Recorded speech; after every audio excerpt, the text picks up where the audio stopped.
Going back to Honolulu just to get that Maui Wowie, that Maui Wowie. Going back to Honolulu just to get that Maui. Faktor-faktor yang mempengaruhi perilaku individu di lingkungan kerja, perilaku organisasi. Mempelajari tindakan individu dan kelompok dalam konteks organisasi. Perilaku individu di tempat kerja dipengaruhi oleh kombinasi faktor-faktor yang kompleks. Menurut Robbins dan rekan penulis, faktor-faktor pada tingkat individu yang mempengaruhi perilaku meliputi karakteristik individu. Faktor-faktor ini adalah bawaan atau terbentuk dari lingkungan di mana individu tersebut tumbuh dan tinggal. Kepribadian dan nilai sifat-sifat bawaan seperti ekstroversi, teliti, atau constitueness dan sistem nilai yang dianut. Misalnya kejujuran, loyalitas yang dibawa karyawan ke tempat kerja akan mempengaruhi cara mereka berinteraksi, mengambil keputusan, dan merespon pekerjaan. Contohnya, individu yang teliti cenderung lebih teratur dan disiplin dalam melaksanakan tugas. Sikap dan kepuasan kerja, evaluasi kognitif dan emosional individu terhadap objek, orang atau peristiwa, sikap positif dan kepuasan kerja yang tinggi biasanya berkorelasi dengan kinerja dengan komitmen organisasi yang lebih baik. Emosi dan suasana hati, perasaan mendalam yang dialami individu. Emosi dapat mempengaruhi proses pengambilan keputusan, motivasi dan interaksi sosial di tempat kerja. Selanjutnya, persepsi dan pengambilan keputusan. Cara individu mengorganisasikan dalam menginterpretasikan kesan-kesan sensoris untuk memberikan makna pada lingkungannya.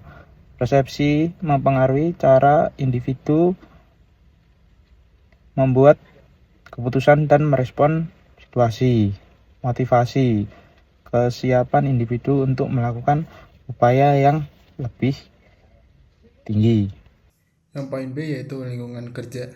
Lingkungan tempat kerja atau work environment juga memainkan peran penting dalam membentuk perilaku individu.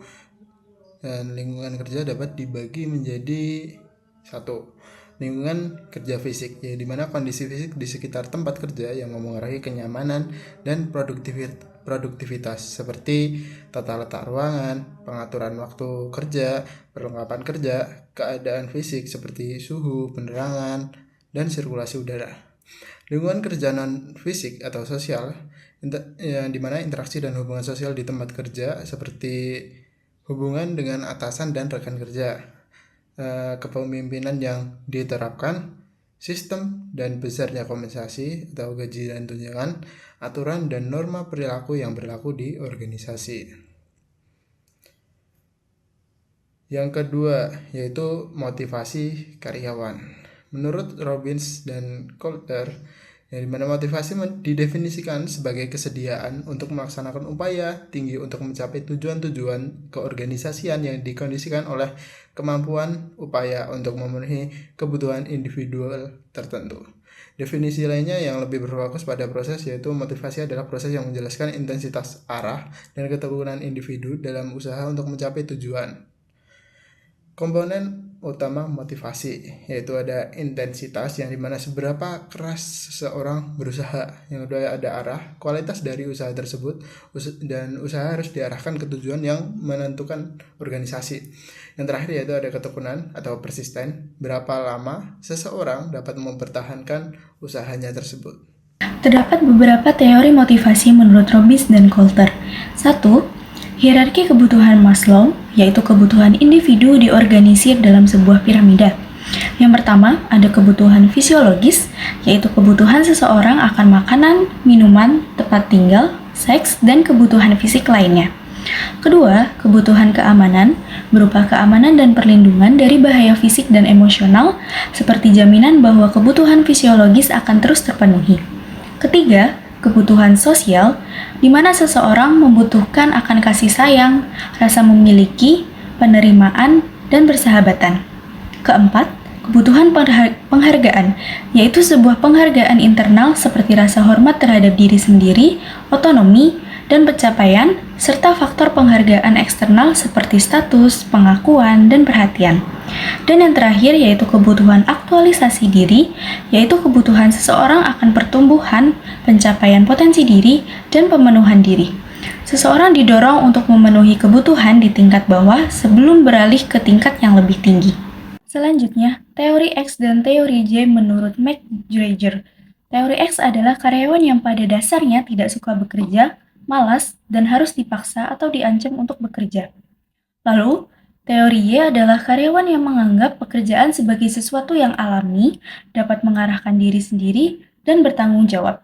Selanjutnya ada teori 2 faktor menurut Herzberg, yaitu memisahkan faktor dan menyebabkan kepuasan kerja motivator dan faktor yang menyebabkan ketidakpuasan atau hygiene. Pertama ada hygiene factors, berupa gaji, kondisi kerja, hubungan antar pribadi, kebijakan perusahaan. Jika tidak ada, akan timbul ketidakpastian. Jika ada, maka tidak hanya serta-merta memotivasi, hanya menghilangkan kepuasan. Kedua, motivator factors seperti presentasi, pengakuan, tanggung jawab, dan pertumbuhan. Faktor-faktor yang memang benar-benar mendorong motivasi dan kepuasan. Lalu, ada teori penetapan tujuan atau goal setting theory, tujuan yang spesifik, menantang namun realistis, dan dengan umpan balik yang jelas akan menghasilkan kinerja yang lebih tinggi daripada tujuan yang mudah atau tidak jelas. Kepemimpinan transformasional menurut Robin adalah gaya memimpin di mana pemimpin tidak hanya menyuruh atau mengawasi, tetapi juga menginspirasi dan mengubah cara berpikir supaya bawahannya itu mau bekerja lebih baik, lebih semangat, dan melampaui target yang biasanya. Pemimpin transformasional mempunyai 4 ciri utama. Yang pertama adalah karisma atau idealis influence. Yang sederhananya pemimpin jadi contoh yang baik.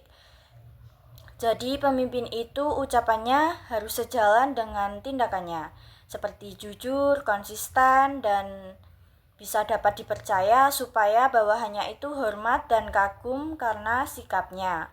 Dan bawahannya juga mau mengikuti arahan pemimpin dengan sukarela, merasa bangga bekerja sama dengan pemimpin. Jadi ingin meniru sikapnya dan etos kerjanya.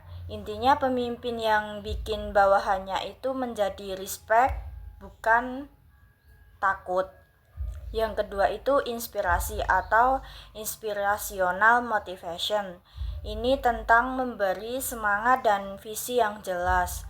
Pemimpin harus menjelaskan tujuan kerja dengan yang menarik, membuat bawahannya agar paham kenapa pekerjaan ini sangat penting. Karena seiring memberi dorongan dan kata-kata penyemangat, dengan itu bawahannya jadi lebih termotivasi, tidak bekerja asal-asalan, dan mau berusaha lebih dari yang ditargetkan. Intinya pemimpin yang bikin bawahannya menjadi semangat dan mempunyai tujuan. Ciri yang ketiga yaitu stimulasi intelektual atau intellectual stimulation. Berarti pemimpin juga harus mendorong bawahannya untuk berpikir. Jadi pemimpin itu tidak mematikan ide yang baru kepada bawahan, mengajak bawahan untuk mencari cara kerja yang lebih baik dan memperbolehkan bawahannya bertanya dan memberikan pendapat. Bawahannya juga harus berani berpikir kreatif dan tidak takut mencoba cara yang baru. Tidak hanya ikut aturan tetapi juga bisa memberikan solusi. Intinya pemimpin yang bawahannya lebih pintar dan berani berpikir. Yang keempat, perhatian individual atau individualis considerant. Artinya pemimpin peduli pada tiap orang. Pemimpin mengerti bahwa kebutuhan dan kemampuan masing-masing bawahannya. memberikan arahan sesuai potensi individu dan bertindak seperti mentor atau pembimbing. Bawahannya itu juga bisa merasa dihargai dan lebih loyal, nyaman dalam bekerja dan mempunyai kesempatan berkembang. Intinya pemimpin yang peduli bukan sekedar hanya atasan saja.